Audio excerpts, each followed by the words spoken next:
6 weeks on, and the impact of the Volvo fleet's opening night battering on Leg 1 is still being felt.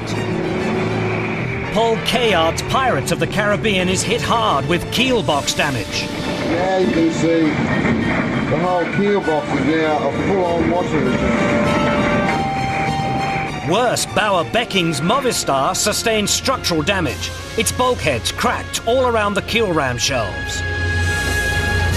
Yeah, pretty obvious we had to slow down. Even now, they're still picking up the pieces in Cape Town. The boat is somewhere just before the equator. We just got an update. It's arriving here on the 14th of December, somewhere late midday. So we hope we can unload her on the same day, and probably like 1 or 2 days later we can start sailing again. I think the motivation is the last problem we will have, because especially we went very well that first night. The team functioned very well. We thought we had the right sails for the conditions, at least at that stage. And so the boat was going fast, so I think everybody is 200% motivated for the next leg. The work continues at Pirates.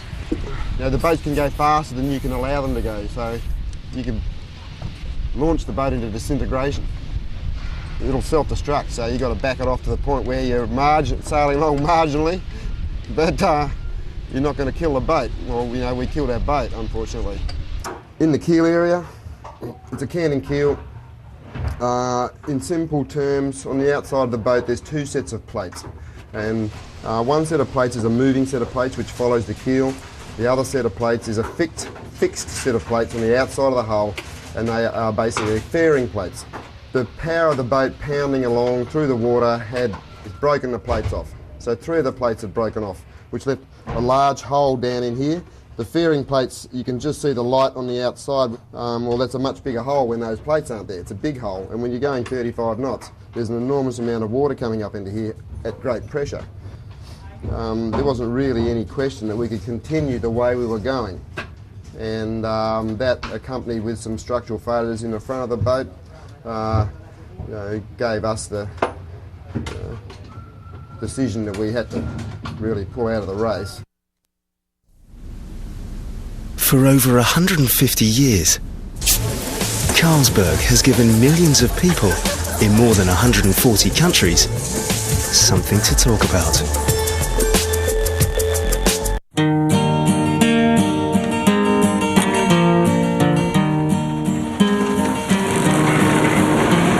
For over 75 years, we've been sacrificing Volvos in the name of safety. Today, when it comes to style and design, we sacrifice nothing. Safety is a beautiful thing, especially when it's beautiful. The 2006 Volvos. 50 years ago, we dedicated a place to all the castle gazers and elephant pilots, to all princesses in training and unofficial mouseketeers, to all the parents who remember and all the kids who are just finding out, to all who ever dreamed of space or that magic could be a place. To all who come to this happy place, welcome. Join us now for a celebration big enough to hold 50 years of magic. Walt Disney World. We go on a guy's getaway every year. Putting it together can be pretty thankless if it isn't just right. Guys, come on. They said it was nice.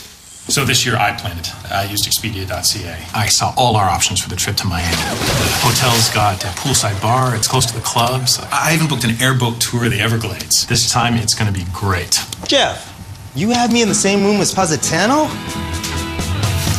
Expedia.ca. Flights, hotels, car rentals, packages. Your trip, your way.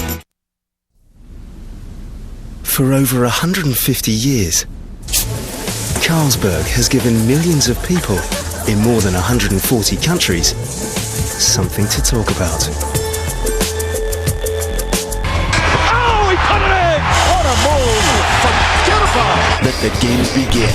Your home for more NBA games this season is Rogers Sportsnet. Isn't that gorgeous? Your strategy should be to subscribe to all Sportsnet channels and get over 150 NBA matchups this season, including selected games in high definition. Make the first move and call your television service provider. Sky is off the charts. Don't lose out. Subscribe to all Sportsnet channels and get more NBA games. With three of the race's leading contenders working hard to eradicate the weaknesses shown up on leg one, the pressure on the fleet's designers has never been greater. This is not an experiment. We do not experiment with people's lives here.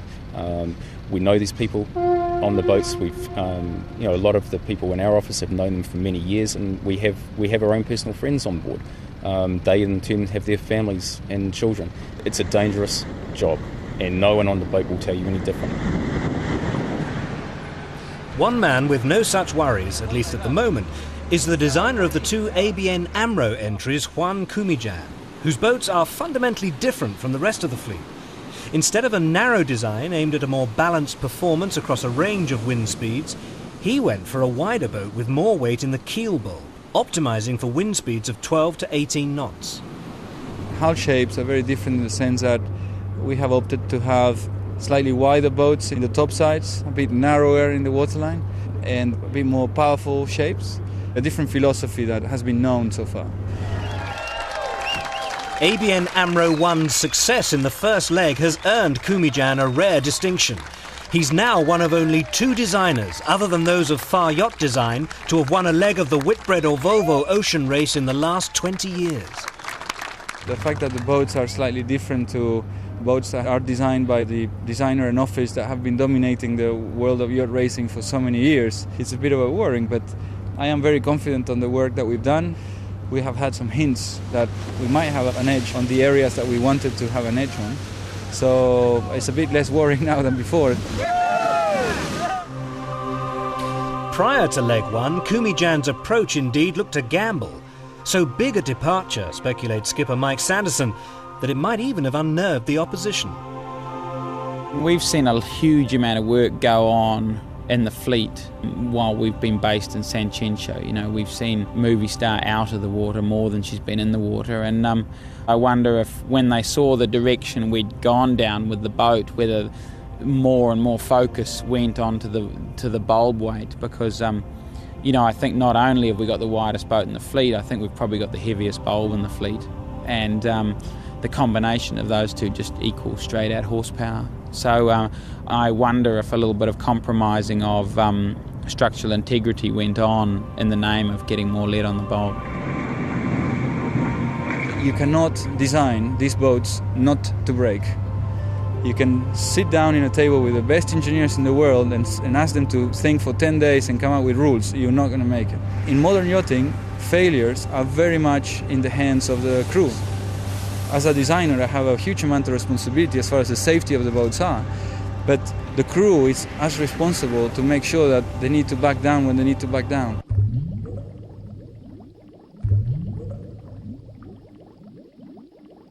This international sporting event is brought to you by Carlsberg, probably the best beer in the world. Brought to you by American Express. For over 150 years, Carlsberg has given millions of people in more than 140 countries something to talk about. Just in time for the holidays, Peoples has this $3.99 half-carat bracelet, now $1.99. This $5.99 1-carat bracelet, now $3.99. This $9.99 1.5-carat bracelet, now $4.99. And this $7.99 diamond baguette band for just $3.99. Hurry in, quantities are limited. Exclusively at People's, the diamond store. Working from home changed my life. It all started when I was referred by this free service. With all the money I made working from home, I bought a new home. This is the one website you have to visit. Put your computer to work now. All you need is a computer and a little belief in yourself. I'm making $5,000 a month. I make over $7,000 a month working part-time. I love the lifestyle my home business offers, and the money's great too. Log on to 15earn.com.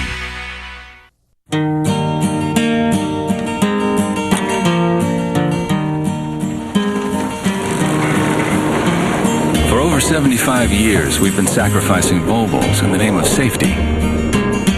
Today, when it comes to style and design, we sacrifice nothing. Safety is a beautiful thing. especially when it's beautiful. The 2006 Volvo.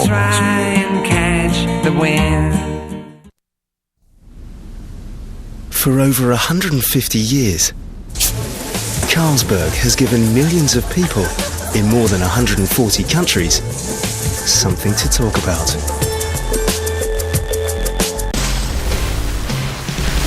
Every week on Sportsnet News, we look at the unusual. One of the Columbus Blue Jacket fans during the break. The unfortunate. Oh, that's gotta hurt. And the unexpected. No disrespect, but you as Canadians, you don't even speak English, so shut up. No, we speak English in Canada. Don't waste my time. Whatever you say. The missed plays of the week, tonight on Sportsnet News.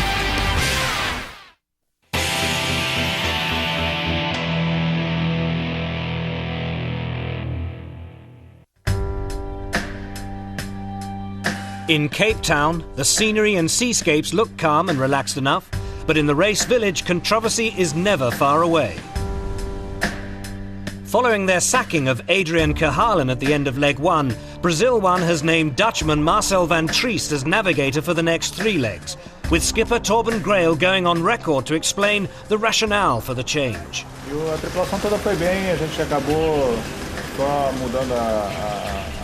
The whole crew performed fine. And the only reason we had to change the navigator for the next leg was because we were presented with an unexpected situation. Marcelo Ferreira went sick for almost 7 days, when we only have a crew of 10. His sickness underlined the fact that Adrian was not physically fit enough for the job. So we decided to change the navigator on the next few legs to see how we'll perform this way. These boats are a handful, but I'm not afraid of them. You know, it's not that I felt that the race was too hard, and so it is very disappointing for me. I do feel that, you know, I've put a lot of effort into what I'm not going to get, so that's a shame. The lack of physical fitness really was a problem. Besides being a woman and generally biologically weaker, Adrian wasn't in good enough shape, and the problem became more serious. I know of several other female sailors who are physically more fit, and then the problem wouldn't have been so acute. Van Triest's appointment comes despite Verhalen's part in Brazil 1's third-place finish on leg 1. It will be hard for me not to leave, particularly on the Southern Ocean League, coming in and out of Australia. You know, it's for me, the Volvo Racing Race, it is a lot about the Southern Ocean. It's natural when someone is replaced like this, and it happens in any sport, that this person will be upset and disappointed. That's only to be expected. It's happened to Adrian, and I regret it. But I think the presence of Marcel van Triest will be a positive step for us, and we have a lot of faith in his abilities for the legs that follow.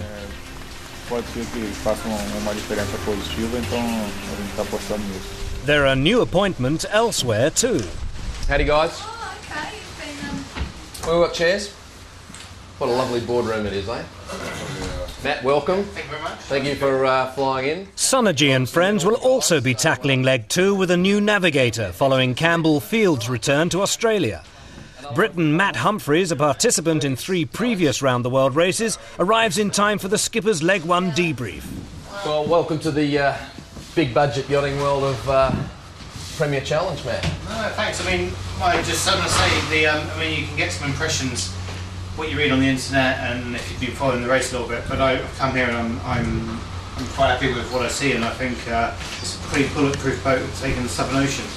And of course, seeing what's happened on this leg, just from an outside observer, you're going to need to have strong boats, and it'll be good to go and take your boat into Melbourne first. Absolutely. I'm up for it. Fantastic. Good. So are we. The troubled Australian entry may not have the structural headaches of its rivals, but the rush to get to the Vigo start line has created different tensions. Can the boat be made competitive? Our bulb didn't make it onto the aeroplane, you'll recall, and we've had to chop some lead out with a chainsaw, and unfortunately where the guys have, it was just so short on time, this has started to bulge, and we've got all these holes and things here, so that's all got to be dealt with and brought into a reasonable shape again. it'll come up okay. It's not the preferred option, but it's the one we've got. And then, of course, we think the first night or two out, we lost this forward keel fairing.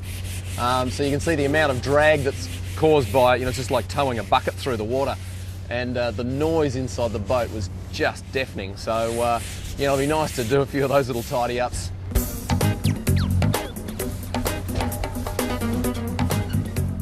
Lucky I've got my ticket for this thing. Work platform licence. I got it about 4 years ago. Very handy.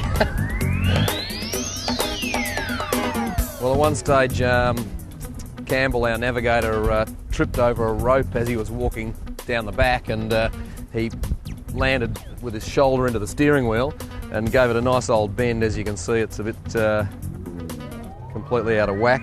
At least with the metal one, we're able to straighten it out a bit, and it should be all right. A new sponsor has been brought on board for leg 2. Ensuring they get a good run for their money is currently Warrington's only hope of contesting any subsequent legs.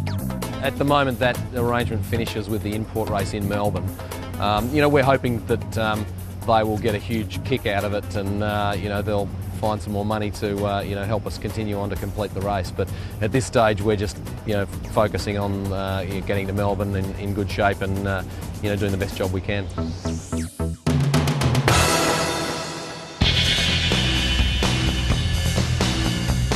The young guns on ABN AMRO 2, meanwhile, have been enjoying some hard-earned time off.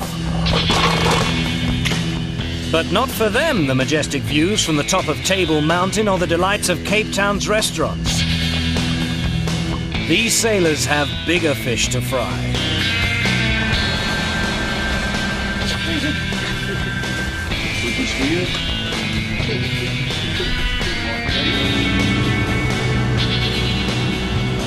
You look worried.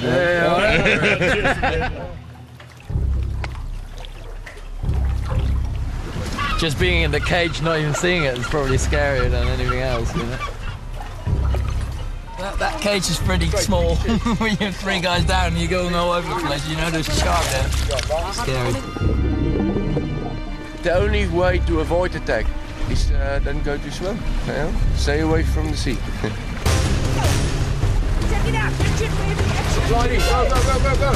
Down to your line! Go down, go down!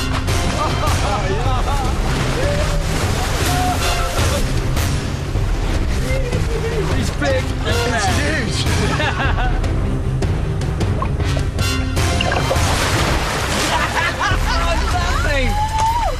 The biggest one I've seen was about 6 meters. They can weigh 2-3 tons.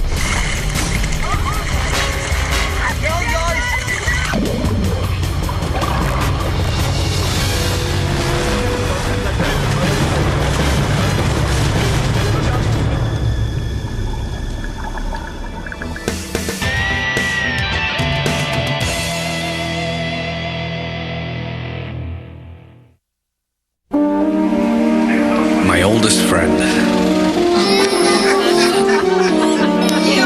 My east. My west side. My private side. My heartbreak. My heartbeat.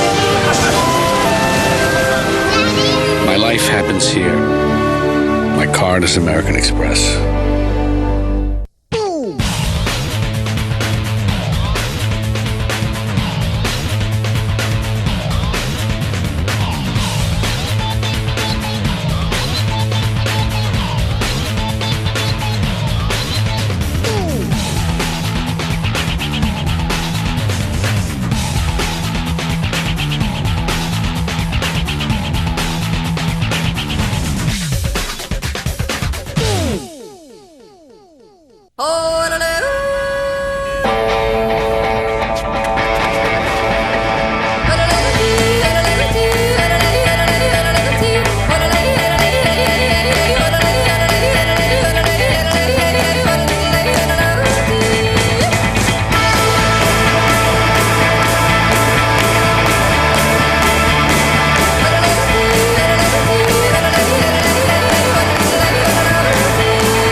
Just in time for the holidays. Save $400 on this $6.99 1-carat diamond heart pendant. Now just $2.99. Hurry in, quantities are limited.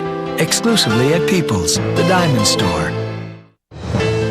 Just in time for the holidays. Save $500 on these $8.99 diamond earrings. Now just $3.99. Hurry in, quantities are limited. Exclusively at People's, the diamond store. Sportsnet News always features your home team first. Hockey's best panel keeps you up to date on everything hockey. Plus, you'll get the latest breaking news first, and always the most insightful and revealing stories about the players and teams that matter to you. Our team of analysts break down the game, match, or tournament, providing the best look at what's happening on the field of play. Everything you need to enjoy the game. And your home team first on Sportsnet News, nightly at 10.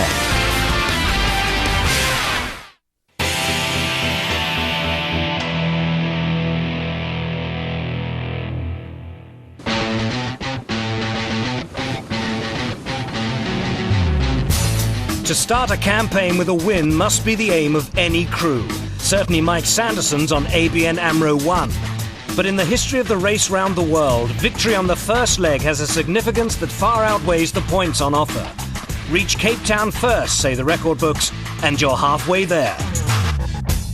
We did really want to win the first leg.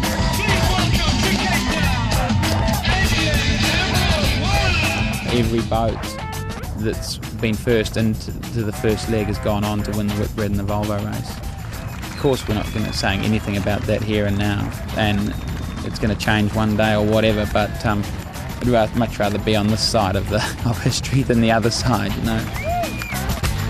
Last in the Sancenzo import race, Sanderson's leg one start was no more promising. Pounded by the heavy weather like the rest of the fleet, the black boat broached, damaged a sail, and broke a tiller arm which forced it onto emergency steering.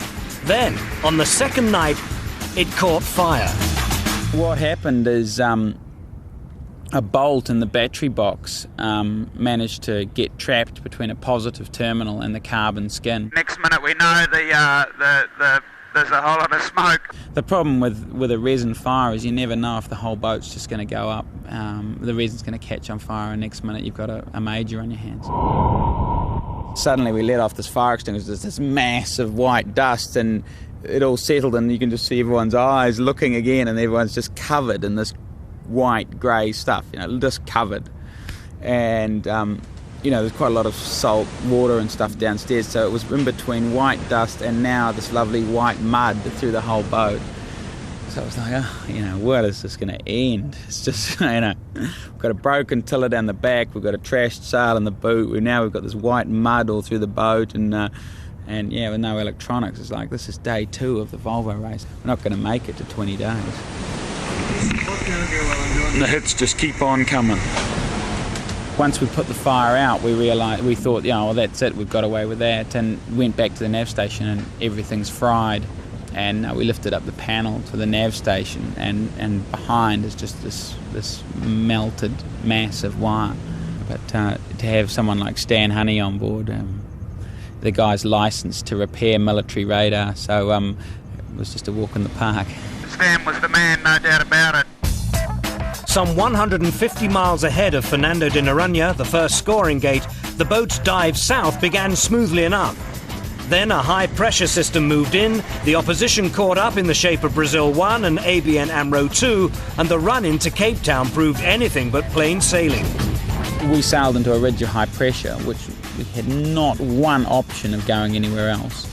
We lost about probably 120 miles.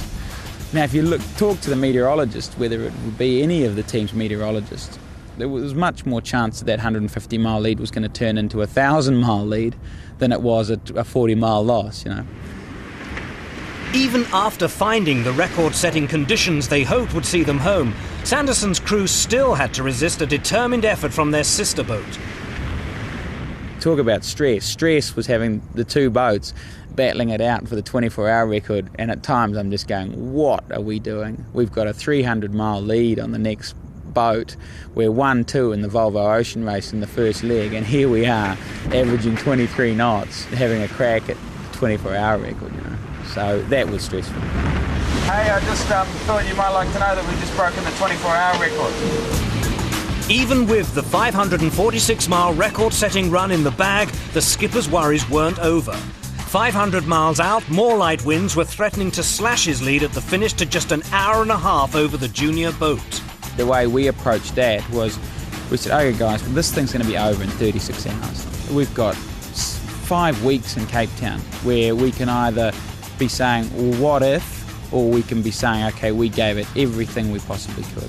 I sat down with the watch captain and said, hey guys, I want to push this as hard as we think we can get away with between now and the finish. Not the boat, the guys. And so we went into the guys doing 6 hours on, 2 hours off instead of 4 on, 4 off. And we basically just pumped and worked and manhandled the boat. For the next 2 skids, we gained 4 and 5 miles with 5 knots less breeze. And that was hugely satisfying. Winners of the first leg after just 20 memorable days at sea, ABN AMRO 1's next outing is the Cape Town import race on Boxing Day. Leg 2 starts on January the 2nd. For the skipper, neither can come quickly enough. I'm looking forward to the next leg, actually, already. I'm looking forward to going up against Movie Star and the Pirates for a bit longer. But what I'd love is to go and have a 15, 16, 17 knot inshore race now and show everyone this is not a one-track horse.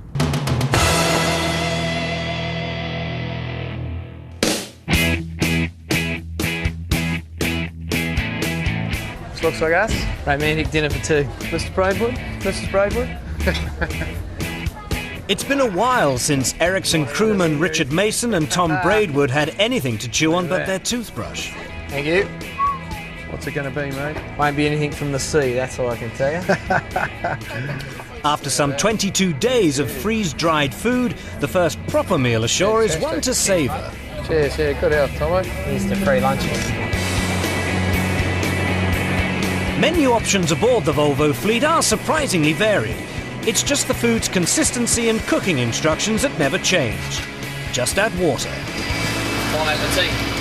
You want to share some chicken wings? Yep. Can we get some chicken wings to kick off with? And I'll have the T-bone steak, please. I'm going to run the full portion of spare ribs. Could you fry my chips twice? That's right.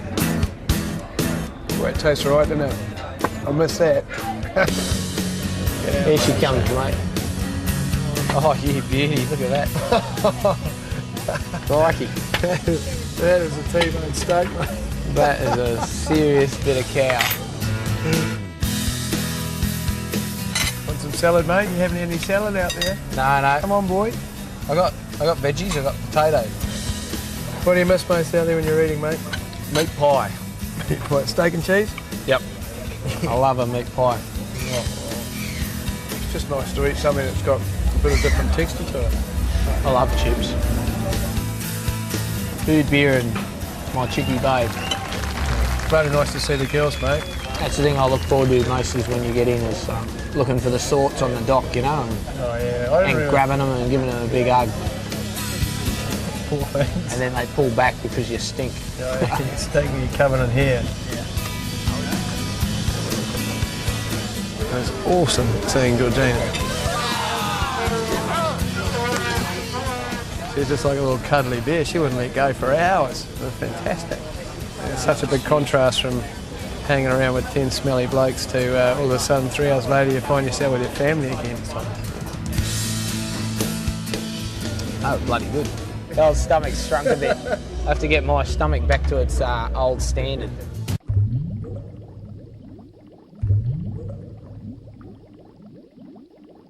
This international sporting event is brought to you by Carlsberg, probably the best beer in the world.